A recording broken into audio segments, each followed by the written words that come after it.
Hola, ¿qué tal? Bienvenidas, bienvenidos. Yo soy Mariana Escobedo y esto es Agenda y Contexto. Hasta el momento no hay un registro específico, certero, sobre el número de personas afromexicanas que habitan en nuestro territorio.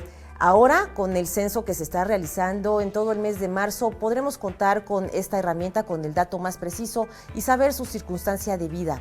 Esta mañana me acompañan aquí en el estudio para hablar de este tema Gabriel Medina, profesor de la UACM de la Universidad Autónoma de la Ciudad de México. Muchísimas gracias. Gracias por la invitación, Mariana. También contamos con la valiosa presencia de Scarlett Estrada. Ella es afromexicana. Bienvenida. Gracias, es un honor estar aquí. También contamos con la valiosa participación esta mañana de Mónica Oliva. Ella también es profesora investigadora de la UACM. Bienvenida. Hola, ¿qué tal? Gracias, Mariana. Bueno, pues a ver, vamos a hacer una introducción de este tema. Lo cierto es que en este momento no contamos con un dato preciso. El INEGI hizo un censo en el 2015 en donde una población aproximada de 1 millón de personas se registró. ¿Qué pasa ahora con el censo 2020 y cuáles son las características en las que pues viven en nuestro territorio las personas afromexicanas? Bueno, quizás lo primero que habría que señalar es que este censo es la primera vez que el Estado mexicano va a hacer un registro de cuánta población de este país se siente identificada o se siente perteneciente a la comunidad y al pueblo afromexicano. Un antecedente de esto, yo diría, es una cosa como excepcional de 1790, que fue la anterior vez que se contó a la población mexicana, 20 años antes que iniciaran las guerras de independencia, donde la información que se disponía en aquel momento es que el 5% de la población del país era afromexicana, ¿no? Y que además estaba presente en todo el territorio nacional. El antecedente que tú muestras o que señalas que es del 2015, en realidad se le conoce como muestra intercensal porque solo se le consulta al 20% de los hogares del país. Y en esa información lo que salió, sin ninguna campaña de sensibilización, ni siquiera preparación de los encuestadores, quienes al no tener preparación, en realidad le preguntaban a la gente que tenían por fenotipo una especie de cercanía a lo que en términos del imaginario uno diría que es afromexicano, ¿no? Y sin nada de esa preparación, 1.382.000 personas mexicanas de este país dijeron que eran parte de la comunidad afromexicana. Entonces, en realidad hay un subregistro real de lo que podría ser la cantidad de mexicanos que se sienten pertenecientes a la comunidad afromexicana, y eso tiene implicaciones no solamente en términos cuantitativos, sino que en términos más bien políticos. Porque el hecho de no saber cuántos son, pero no solamente el hecho de no saber cuántos son, el hecho de que haya una política intencionada del Estado desde su independencia de invisibilizar a esta población, tiene consecuencias muy graves, no solamente para la población afromexicana, sino también para la configuración de la propia sociedad de este país, ¿no? El hecho de que se invisibilice, se niegue y en ese sentido se excluya de las narrativas de quiénes son los mexicanos, de quiénes somos los que hacemos parte de esta sociedad, entonces lo que hay una especie de tergiversación de la identidad de este país, en términos culturales, en términos demográficos, en términos históricos, incluso en términos de quiénes son parte de las gestas heroicas de este país, ¿no? Y eso no solo tiene que ver más bien con una especie como de narrativa pública, sino que tiene que ver más bien con una narrativa formativa del mexicano. Los afromexicanos están excluidos, por ejemplo, de los programas formativos. En la escuela de este país no se dice cuál es el aporte real que tienen los afromexicanos en la configuración tanto del Estado como en las guerras de la Revolución y la configuración también de la economía y esencialmente del patrimonio del cual tanto nos orgullecemos de ser parte de esta sociedad. En ese sentido, Mónica, bueno, tú eres profesora investigadora, ya escuchamos esta introducción muy puntual de Gabriel Medina. Sobre esto, ¿qué esperas? ¿Qué datos esperas sobre la población afromexicana en la Ciudad de México y en todo el país, con este censo que se está realizando en todo el mes de marzo? Sí, mira, Mariana, me parece que es fundamental que posicionemos la importancia del censo 2020 porque por primera vez, como ya dijo Gabriel, se va a contar a la población. Eso va a significar que podamos saber cuáles las condiciones de vida en términos educativos, en materia de salud, en materia de aplicación de políticas públicas, de vivienda, de acceso a servicios básicos que no tenemos respecto de la población afromexicana y que en la encuesta intercensal del 2015 nos muestra solamente unos datos que probablemente no son los más reales.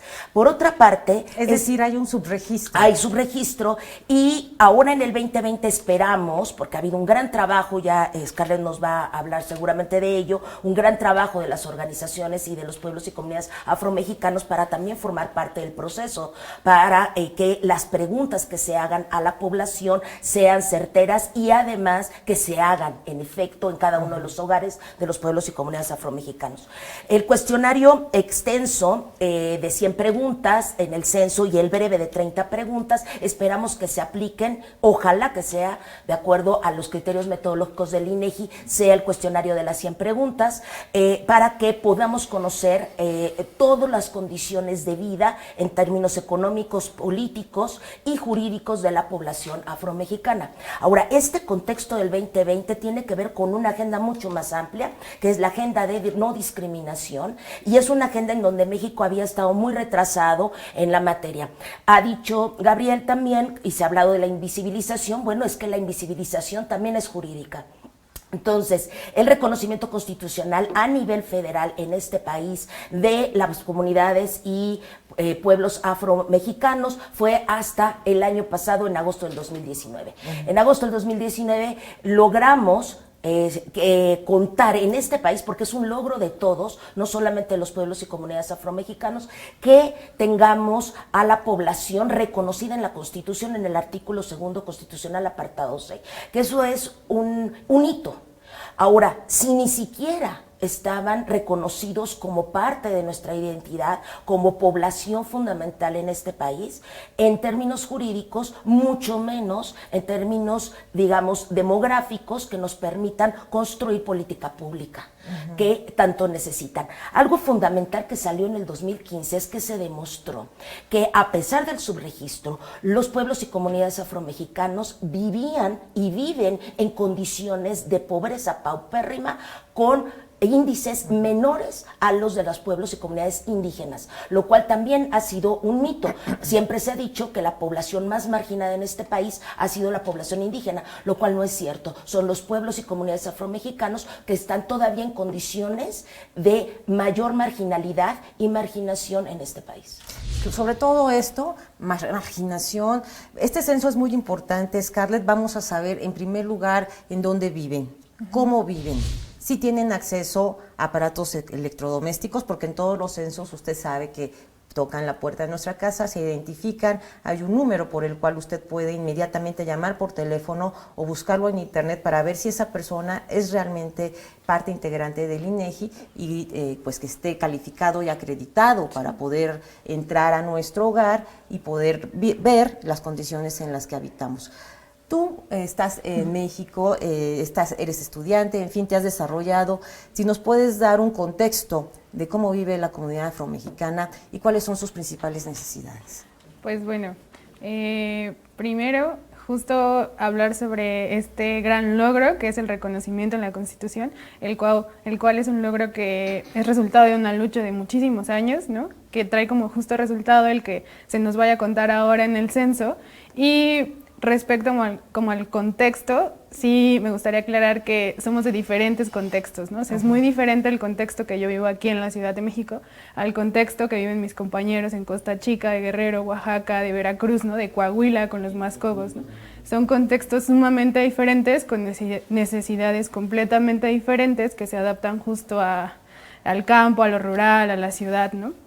En este sentido, es importante que todo esto se refleje en el censo y salgan justo políticas públicas direccionadas a solucionar cada una de estas problemáticas, ¿no? Y pues justo aparte como de el reconocimiento y el sabernos afrodescendientes y el decir en el censo sí soy afrodescendiente, pues yo creo que es un deber y va a ser un reto para la sociedad mexicana también aceptarlo, ¿no? Y reconocerlo, porque ahí tenemos muchos racismos introyectados, ¿no? Y además un rezago y una brecha también importante, no es lo mismo lo que se vive en la Costa Chica, donde no hay suficientes condiciones para que las mujeres afromexicanas salgan adelante, Claro. por ejemplo, que aquí en la ciudad, tú misma lo has comentado. Claro. ¿Cuál es la situación de pobreza que tú has visto en Oaxaca, en Guerrero, en la Costa Chica, por ejemplo? Pues, por ejemplo, en julio fui a la reunión de mujeres afromexicanas y ahí sí es donde me pude como contactar con mayores mujeres en este contexto de la Costa Chica y pues si te das cuenta de sus problemáticas. Recuerdo que en un círculo donde estaban hablando justo sobre el censo, una mujer alzó la mano y dijo, oigan, sí, ¿no? Lo del censo para mí es importante, pero también tengo la necesidad de que mi esposo se murió porque la brecha que une el lago con el mar está ahorita cerrada, entonces los pescadores tienen que ir a pescar hasta el mar, donde ahorita está súper peligroso, y se murió ahí, ¿no? Se me dejó con 4 hijos y yo no sé qué hacer, ¿no? Porque si me voy a pescar, a hacer lo mismo que él hace, pues me voy a morir y ¿quién va a cuidar a mis hijos, no? Claro, o sea, en ese sentido, pues necesitan políticas públicas que vayan dirigidas a eso, ¿no? Y ahí es donde veo esta brecha de diferencia entre los contextos, ¿no? Quizá alguien de la ciudad se enfrenta a contextos sumamente diferentes, ¿no?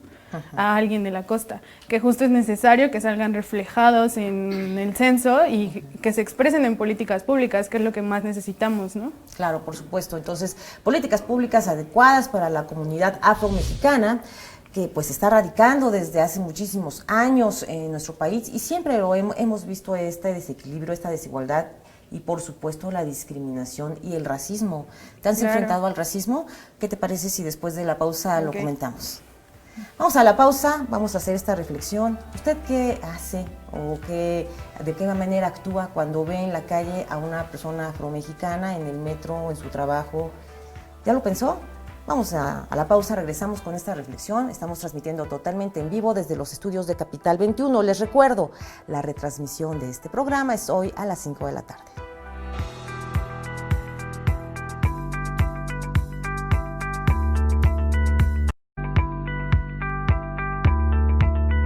Ya estamos de vuelta en Agenda y Contexto y bueno, el tema en la mesa, el pueblo afromexicano en el censo del 2020. Ya hemos escuchado que hay un subregistro, hay un dato aproximado de 1 millón de personas que tienen ascendencia afromexicana y que están en nuestro territorio, pero hasta ahí de lo que se trata es de tener más datos gracias al INEGI, que los va a arrojar ahora después de que se realice este censo en el mes de marzo para conocer a fondo las necesidades de la comunidad afromexicana. Pero sin duda hay algo que lo ha marcado, el racismo. Hay gente que dice que no, México no es racista, ¿no? Vamos a ver. A ver, Scarlett, ¿cuántos casos de racismo has escuchado de la comunidad afromexicana? ¿Qué es lo más usual o lo más común que has escuchado? Una infinidad, y lo más común, que incluso a mí me pasa, es que creen que somos extranjeros, ¿no? O sea, inmediatamente asocian nuestro cuerpo, nuestro ser, con otras latitudes y completamente diferentes. Por ejemplo, a mí me han dicho que si soy de Colombia, que si soy de Cuba, que si soy de algún país latinoamericano, pero también me han dicho que si soy de la costa, que si soy de Veracruz, de Guerrero, de Oaxaca, ¿no? Y cuando les digo que no, que nací aquí en la Ciudad de México, la gente se sorprende, ¿no? Dice, ¿cómo puede ser? Eso no puede ser posible, ¿no? Justo no asocian los cuerpos afrodescendientes, los cuerpos negros, en latitudes como la Ciudad de México, ¿no? Como Coahuila, por ejemplo, como Guanajuato, donde también se tienen registros que hay población afro, ¿no? También como Michoacán, etcétera. Otros casos de racismo que he escuchado es que justo trabajo como con una colectiva de mujeres afro aquí en la ciudad. Una vez en una de nuestras actividades, regresando cada una a casa, me subo al Uber y el del Uber me dice, oye, ¿no quieres que esperemos a tus amigas a que se suban a sus correspondientes transportes? Porque, pues, dice, son extranjeras, ¿no? No se vayan a perder o les vaya a pasar algo así. Yo, no somos extranjeras. Entonces empieza como esta pregunta, ¿de dónde son, no? ¿De dónde vienen? ¿Por qué están aquí? Etcétera. Y, ¿qué más? Pues justo en el comercial estábamos hablando un poco acerca como del racismo que está surgiendo a partir de la campaña que se lanzó de sensibilización ante el censo, ¿no? De reconocimiento de la población afro ante el censo 2020. Justo han habido una infinidad de reacciones en redes sociales desde que cómo se nos ocurre, ¿no? Que en México cómo puede haber población negra, eso no puede ser, ¿no? Que pobrecitos, ¿por qué nos llaman así, no? No deberían de llamarnos así, etcétera. Una infinidad de reacciones, ¿no? Claro. ¿Por qué las personas son racistas en un país como México? Bueno, quizás habría que partir diciendo que las razas como tal no existen, digamos, ¿no? Incluso si uno fuera mucho más prolijo en términos de la configuración de nuestro ADN, todos venimos de África, ¿no? O sea, en ese sentido, todos venimos de la misma raza, ¿no? Ahora, yo creo que hay como procesos históricos que vienen configurando la noción de esta discriminación racial que hace el hecho de que el racismo sea parte de nuestro código social para construirnos y relacionarnos con aquel que consideramos diferente. En mi intervención anterior hablaba de la invisibilización que hay sobre los afromexicanos y en general sobre los afrodescendientes en América Latina, pero creo que habría que situarlo en términos mucho más específicos. Creo que habría que decir que aquí hay como un responsable que uno diría no una persona, sino más bien hay instituciones que yo diría más bien es el Estado-nación, no solo mexicano, sino desde que surgen los Estados-nación en el siglo XIX, que vienen con esta idea de invisibilizar y de excluir dentro del imaginario nacional lo que es el pueblo afromexicano, es decir, aquellos africanos que fueron secuestrados, trasladados forzadamente y vendidos como mercancías, como esclavos en América Latina. Entonces, yo creo que aquí hay habría que decir que hay como toda una especie de proyecto civilizatorio donde la población que desciende de esas personas secuestradas y vendidas como mercancías en nuestra región, en América Latina, buscó invisibilizarlo en términos de considerarlos bestias, animales y por lo tanto subhumanos. Uno diría que de ahí viene esta especie de idea de la discriminación racial, pero el tema está que es el Estado, la institución moderna, que la reproduce y la generaliza. Y en ese sentido, nuestros jóvenes, nuestra sociedad, en este momento dice, pero ¿cómo es posible que existan, ¿no? Si aquí no hay, aquí un poco... fíjense, la propia Constitución mexicana planteaba que, a partir incluso de la modificación que hay en el 2002, dice que la condición pluricultural de este país es por los pueblos originarios, por los pueblos indígenas, ¿no? Y la llegada del español. Es decir, incluso el pacto constitucional de este país, en la Carta Fundamental, son excluidos. Por eso la importancia, como hace un momento señalaba mi colega Mónica Oliva, del reconocimiento, ¿no? Quizás al respecto habría que decir de que hay como procesos todavía abiertos. El proceso del reconocimiento no se ha acabado, ¿no? Porque efectivamente hay un reconocimiento que se incluyó en la modificación que se sancionó el 9 de agosto, que se publicó en el Diario Oficial, donde se le da reconocimiento al pueblo afromexicano con los mismos derechos de los pueblos indígenas. Pero por otro lado, el INPI abrió otro proceso, es un proceso que no se ha concluido, donde incorporó al pueblo afromexicano en términos de considerar su visión de mundo, su manera de organizarse, y en ese sentido, como tratar de recuperar la diversidad cultural que hay en nuestra sociedad, ¿no? Gabriel, muy interesante lo que estás comentando. Yo quisiera también, Mónica, de tu parte escuchar, por ejemplo, ya Scarlett nos comentó desde su visión lo que se ha comentado aquí en la ciudad cuando ven a personas afromexicanas, pero cómo se vive la discriminación, el racismo y la falta de oportunidades y sobre todo este desequilibrio social de las comunidades afromexicanas en la Costa Chica, en Oaxaca y en Guerrero, o en Veracruz. Sí, o en Chiapas también. O sea, realmente la población afromexicana está en todo el país, porque también la población afromexicana, como la mayoría de las poblaciones sujetas a altos grados de marginalidad, migran internamente. Entonces, digamos, vamos a encontrar población afromexicana en todo el país, aunque hay centros de población donde se puede encontrar como una mayor concentración. Esa discriminación que viven los afromexicanos en estas zonas y en todo el país, es una discriminación profunda y permanente, es social, es económica y es jurídica. Es decir, que en este país no existe la capacidad de que los pueblos y comunidades afromexicanos puedan tener igualdad sustantiva, es decir, igualdad material, sin obstáculos para poder ejercer sus derechos y para poder construir proyectos propios y proyectos colectivos de desarrollo.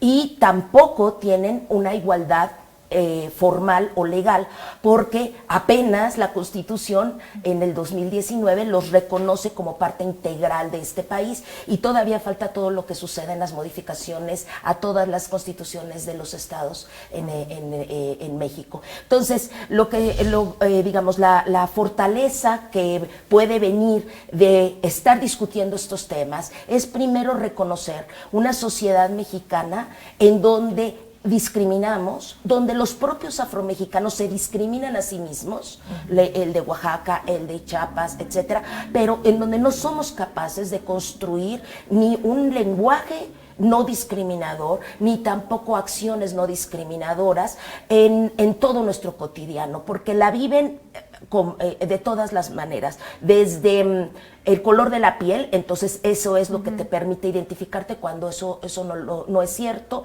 desde las capacidades para encontrar un trabajo, desde qué trabajos son para unos y qué trabajos son para otros. Eso es muy importante. De hecho, vamos a hacer este ejercicio. Usted en casa, hágalo. Usted está recibiendo, supongamos, a dos personas, una persona rubia y la otra morena afromexicana, les dan los currículums. ¿A quién contrataría primero? Es una pregunta interesante. Así es. O sea, ¿por qué? Porque tenemos determinados una serie de presupuestos sobre las identidades, sobre la discriminación. A mí me gustaría apuntar que incluso antes de los Estados-Nación tenemos el concepto del racismo, porque el concepto de racismo es económico. Es una justificación para la expoliación de las comunidades originarias en distintas partes del mundo.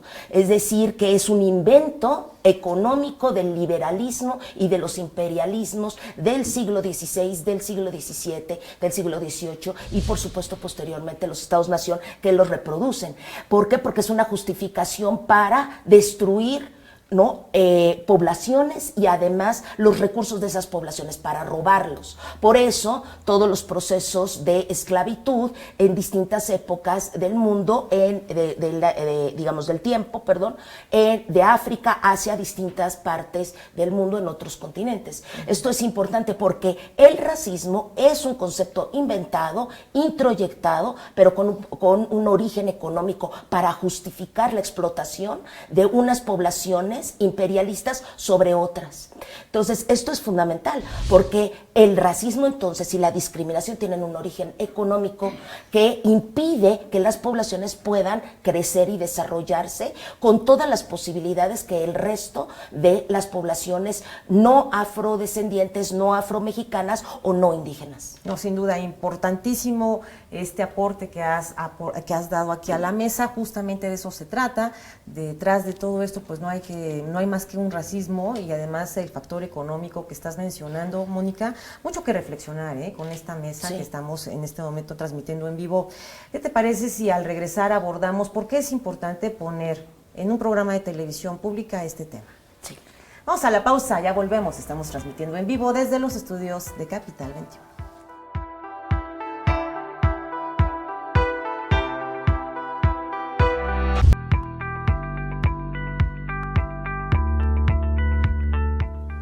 Ya estamos de vuelta en Agenda y Contexto. El tema en la mesa, el censo para personas afromexicanas aquí en México en este 2020.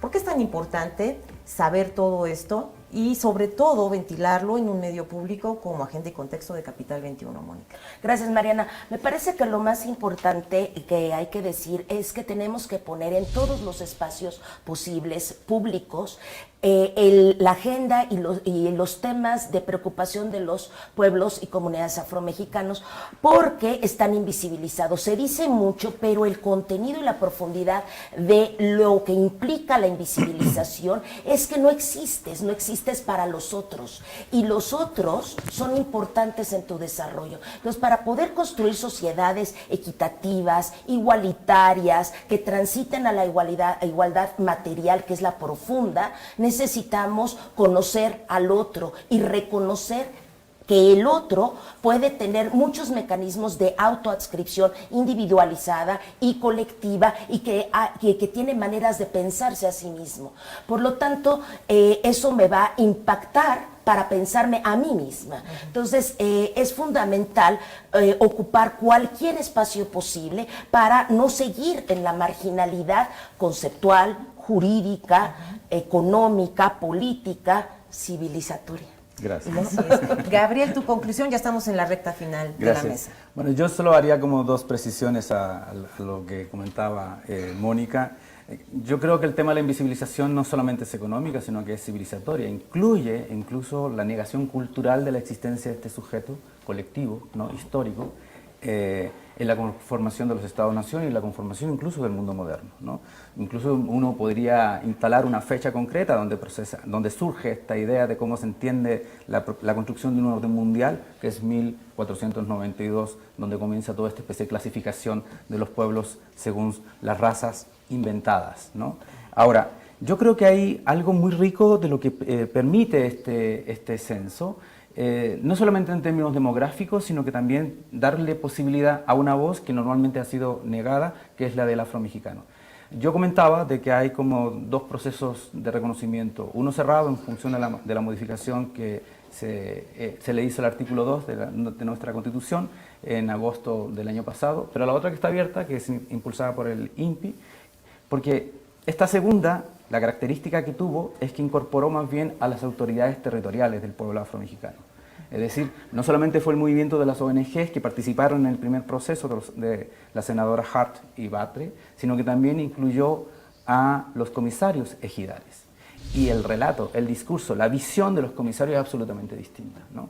Porque yo creo que una de las cosas que está en tela de juicio hoy, como lo planteado incluso recientemente la secretaria ejecutiva de la CEPAL, Alicia Bárcenas, que el modelo de desarrollo está agotado, ¿no?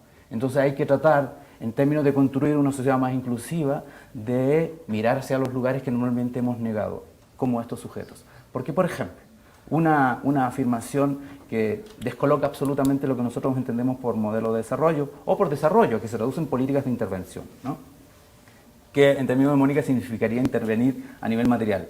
Para algunos comisarios ejidales, desarrollo en la región tiene que ver con respetar las decisiones de las asambleas. Es decir, es una concepción absolutamente distinta. No tiene que ver con que alguien vaya a intervenir por una concepción moderna, urbana, ¿no?, respecto a lo que se entiende por desarrollo, ¿no?, sino que más bien hay que recuperar cómo ellos están viendo su vida y en ese sentido la vida que quieren vivir.